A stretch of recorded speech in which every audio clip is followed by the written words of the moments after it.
Wall Street has some new competition, and they're calling it Y'all Street. Now, that may sound like a joke, but one of the biggest stories in the financial markets right now is happening deep in the heart of Texas.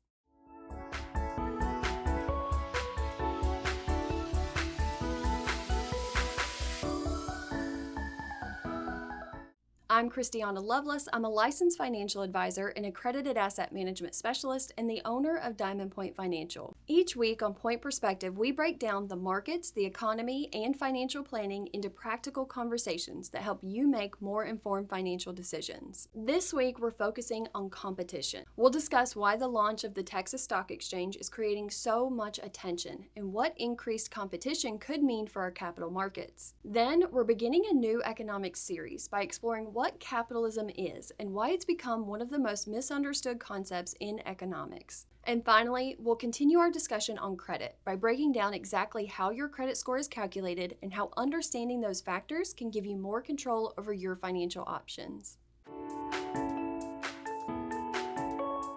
Earlier this month, the Texas Stock Exchange, or the TXSE, pronounced Texie, officially began trading, becoming the first newly approved national securities exchange in decades, and introducing another competitor to a market that has long been dominated by the New York Stock Exchange and NASDAQ. First, let's start with the basics. What is a stock exchange? A stock exchange is simply a marketplace where buyers and sellers come together to trade ownership in publicly traded companies. When you buy a share of stock, that transaction typically occurs through one of these exchanges. The United States currently has 16 registered national securities exchanges. Worldwide, there are more than 60 major exchanges, including those in London, Tokyo, Shanghai, Hong Kong, Toronto, and many others. Just like businesses compete for customers, stock exchanges compete for companies, investors, and trading volume. So why should we build another one, and why Texas? Recently, Texas has become home to more Fortune 500 headquarters than any other state. Over the past several years, we've watched a growing number of companies relocate or reincorporate there. And as Wall Street firms continue expanding their operations in Texas, Dallas has become one of the nation's fastest growing financial centers. Supporters of the Texas Stock Exchange believe another national exchange could increase competition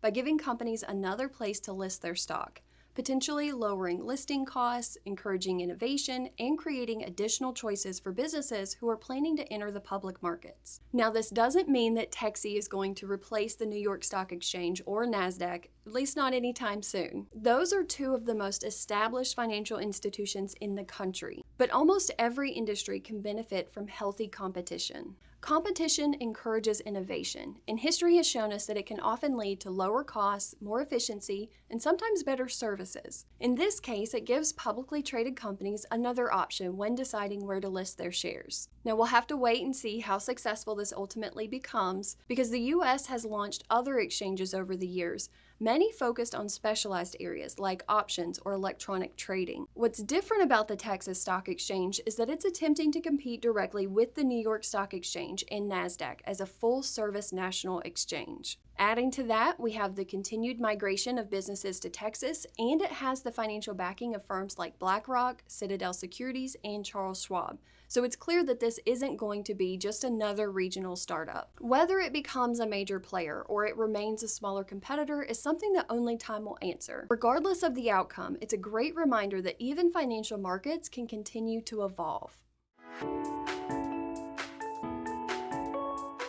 Capitalism is one of the most misunderstood concepts in economics today. Some people use it to describe large corporations. Others associate it with buying more things they don't need.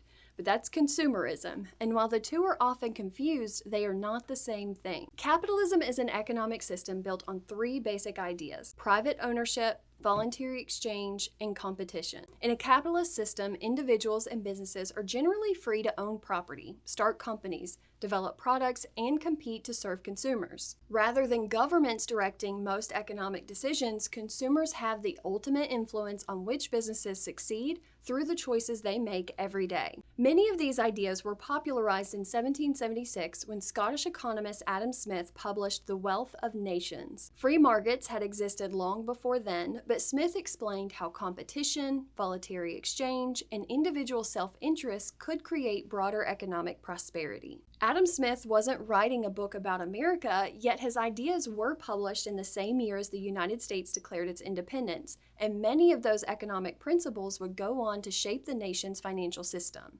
Today, some form of capitalism exists in over 100 countries, although very few operate as completely free markets. Most of them, including the United States, are considered mixed economies, combining private enterprise with varying levels of government oversight. The United States has become the world's best-known example of capitalism because it has historically emphasized entrepreneurship, private property, innovation, and investment. At its core, capitalism is designed to encourage people to create value by rewarding innovation, efficiency, and problem solving, while giving consumers the freedom to decide which products and services deserve their business. If a business develops a better product, consumers can reward that innovation by choosing it. But if quality declines or price becomes unreasonable, they're equally free to spend their money elsewhere. Economists call this the profit motive. Businesses earn profits by creating products and services that people voluntarily purchase, creating a continual incentive to improve. Just think about industries where competition is naturally limited, like utility providers. In a lot of communities, you only have one option for electricity or water service. When consumers don't have the ability to choose another provider, there can be less competitive pressure to improve services or reduce prices, and innovation can suffer. Now, imagine if groceries, vehicles, smartphones, and restaurants all worked the same way. Without competition, businesses have far less incentive to continually improve because consumers have fewer alternatives. Over the past 2 centuries, market-based economies have helped drive a lot of the technological and medical innovations that have transformed modern life. When people hear the word capitalism, they often picture these large corporations. But capitalism begins long before a company ever becomes that big. It begins with someone identifying a problem and creating something valuable to solve it. Whether it's opening a bakery, designing software, inventing a medical device, or starting a landscaping company, the principle is the same. Capitalism is about creating value for someone else in exchange for value in return.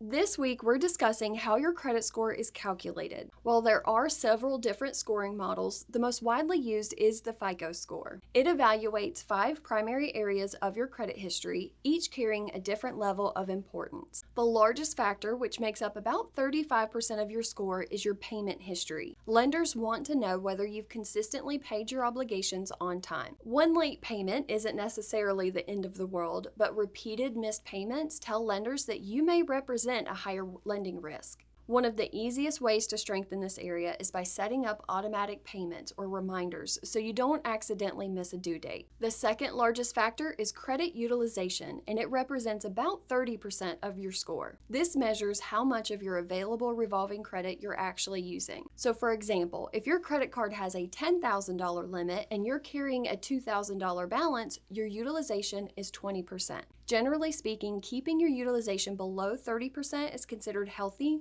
while many credit professionals suggest keeping it below 10%. This demonstrates that you're using credit responsibly rather than relying heavily on borrowed money. Now, the best strategy is just not to use that much of your available credit, but we do know that things come up.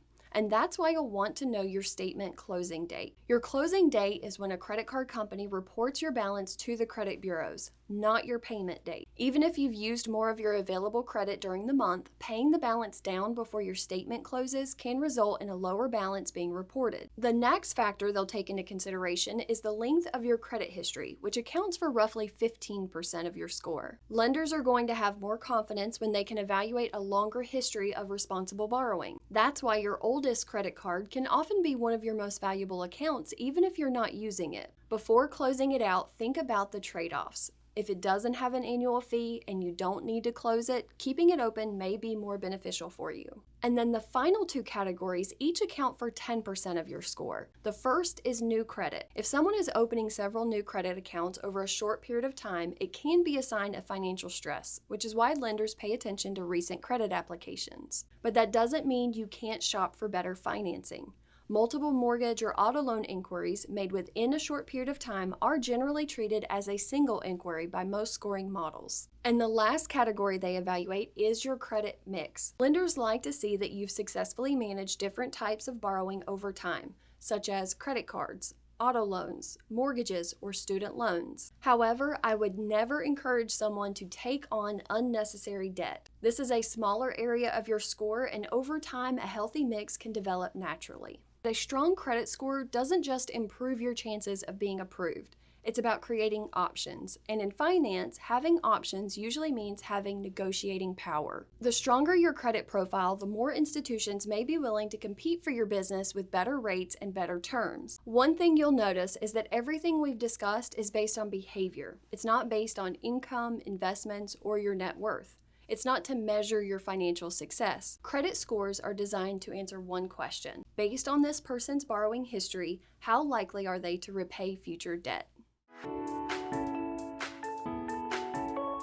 Today we discussed why competition plays such an important role in our capital markets, our economy, and even your own financial life. Next week, we'll continue those conversations by exploring free markets and how they influence prices, innovation, and economic growth. We'll also separate fact from fiction by tackling some of the biggest credit myths and misconceptions that continue circulating today. If you found today's discussion to be helpful, be sure to subscribe to this channel for new episodes every week, and don't forget to sign up for our weekly Pointe Perspective newsletter using the link below. If you'd like to learn more about Diamond Point Financial or schedule a conversation with our team, you can find that information below and in our bio. I hope this offered some useful perspective, so until next week, take care.